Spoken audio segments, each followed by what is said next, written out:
So somehow MoveOn.org, MoveOn.org was originally organized or whatever, set up, invented to combat the right-wing smears against Bill Clinton and his Monica Lewinsky when he got impeached for that. MoveOn.org, that's why they call it Move On. Yeah, let's move on from that. And then, because they were a progressive organization, and then quickly they were literally set up to defend the Clintons, and didn't take long for the Clintons and them to not get along because they're progressive.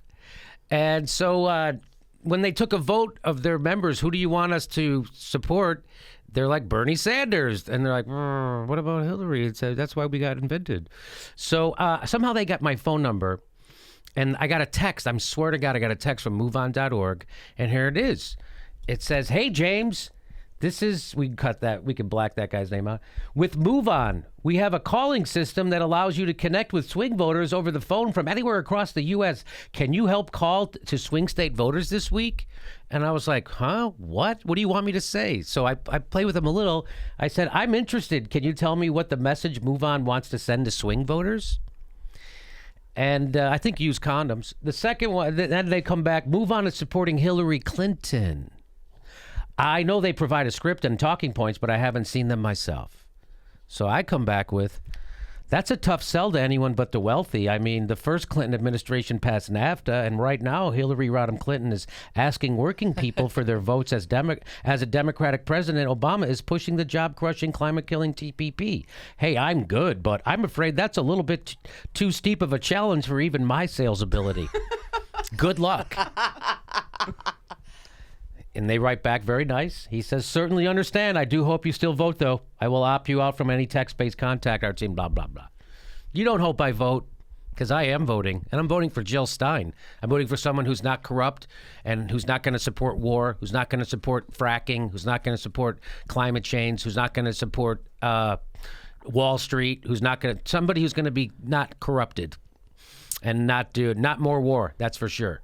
So, Ron, did you get a text from these guys? I did not, but you know what? So when I was in college, I worked for a call center to try to, pretty much every student eventually worked this job. You would try to get money from alumni. You try to get a donation. Oh, right. And we had this, if they were disgruntled, or just said no, not disgruntled, but just said no. We had different reasons. And one reason, one could be like, I don't make enough money, I'm a recent grad, I'm retired, whatever. There was a certain box because I went to Indiana University, and there was an actual box because it was such a common reason for people that were just so mad that the basketball coach, Bobby Knight, got fired. And so, I'm thinking about, in this case, if there was a box for this call center where it just says, real progressive, and they just put you in there. Do not call, real progressive. That's what it says. It's great. No text for you, Hank? Nobody. MoveOn does not have your phone number? They send me dick pics sometimes. They're usually pretty forward-thinking. That's about it. Okay. Yeah. I get texts from movedonlikeabitch.org, though. Those are pictures of Trump's kids' penises. Sorry, I don't know what I'm saying. I don't know either, but all right, there you go. Move on. It's tough when you're a progressive supporting